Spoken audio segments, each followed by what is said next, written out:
Now they're on to my top 5 defensive tackles in this upcoming draft. I'm gonna start off with number 1, Michael Brockers from LSU. Uh, this guy really was a guy who was under the radar coming into his senior year. Uh, he just had a phenomenal year and really shot up in a lot of people's boards this year. He's my number 1 guy. Number 1, he's fantastic against the run. He doesn't have an elite first step. He doesn't have a really. He has a very good first step, not elite, not great, but he does something that's really hard for young players to do. Where they try to especially in college, where they're so better than their counterpart who they're going against. But he uses his hands very nicely. Very good footwork. He uses his hands phenomenally. That's what makes him, I think, a part of all the other guys, because his technique is great. Uses his hands. Like the other 4 guys who have very good to elite first step quickness. But like I said, he uses his hands very well. Very good at penetration. I think he could play some nose. I think he could also play the 3 technique, be a 1-gap penetrator, and sometimes. But I really like him as number 1. He's a guy who I could think as a future Pro Bowler and has a very great chance to be a career All-Pro type of player. My number 2 guy is Fletcher Cox. He was a lot of people's number 1s after this season, but going back on some tape, it was between him and Michael Brockers. In my opinion, I went with Fletcher Cox, number 2 from Mississippi State. What I like about this guy, very versatile. He's a guy who could play. I think he could play the 3 technique. He could also play the 5 technique, probably play defensive end in a 34 scheme, as well as a tackle in a 43 scheme.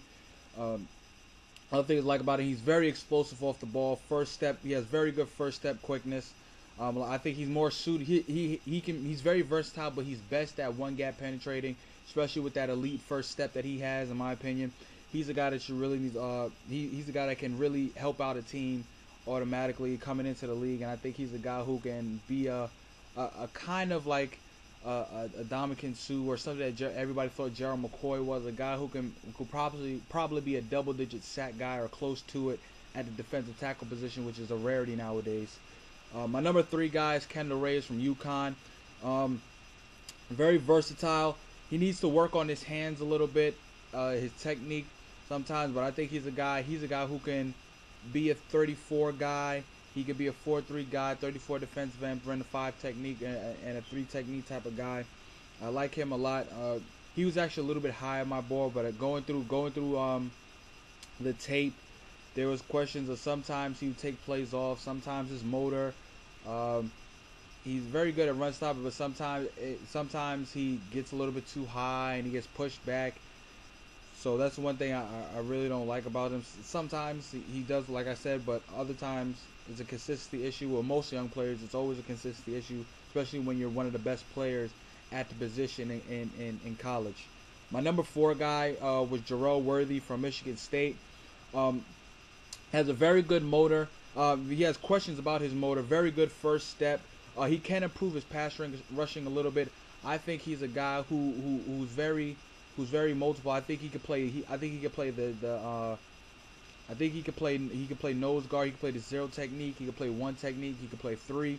I think he could play any of the tackle positions. He's not a guy that could translate to a 34 to an N or 5 technique in a 34 scheme. So, like I said, you get at that one guy. If he can improve if he can improve his hands and being able to use his hands, I think he would be a phenomenal football player. He's another first round guy, probably late first round, that I like. And my number 5 guy, Devon Stills. He was actually my number. I would say he was in my top 2. But looking at some film, I saw some things I liked, some things I really didn't like that really hurt my evaluation of him. Number 1, he needs to fight. He needs to learn how to fight double teams better. A lot of times, especially in the Alabama game, I saw it. He got double teamed a lot and really just fell out of the play. Really didn't open up hole. Really didn't take on the double teams well. Consistency issue is a thing with him. He'll have a great game against a good team and against somebody who's very good at the opposite of his position, his counterpart, and then he'll take a couple games off. So his motor and his consistency is an issue. I think he sheds blocks well. He's a guy, in my opinion, who can play probably all positions. Very much, he could play, but I think he'll be best suited as a guy who could play the 3 technique or 1 gap penetrator. Very good short area quickness, which is great for a defensive end, especially for a pass rusher. I think he's the best pass rushing D tackle. Excuse me, the best pass rushing D tackle that we have in this class. But he's my number 5 guy.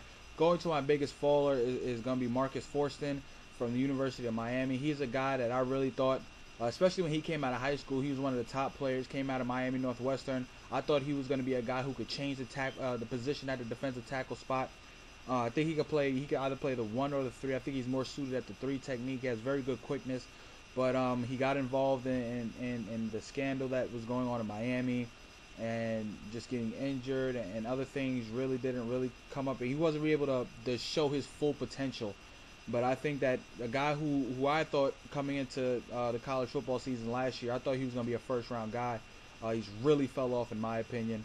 My underrated value guy and also my sleeper is going to be Jay Howard from the University of Florida.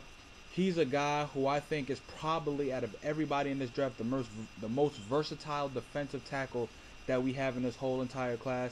I think he could play the nose technique fairly well. He could play the 1 technique fairly well, the 3 fairly well, and the 5 technique. He could play all 3 of those positions, 4 of those positions, and he can excel at it. So he's a guy who's scheme diversified. He can kick out to an end.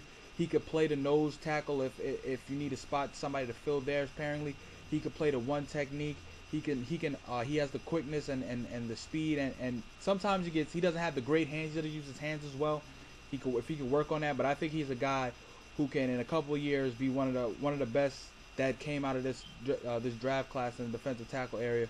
But those are my top 5: Michael Brockers from LSU, Fletcher Cox from Mississippi State, Kendall Reyes from UConn, Gerald Worthy from Michigan State, and Devon Steele from Penn State. So see if I missed out on any guys that you think of.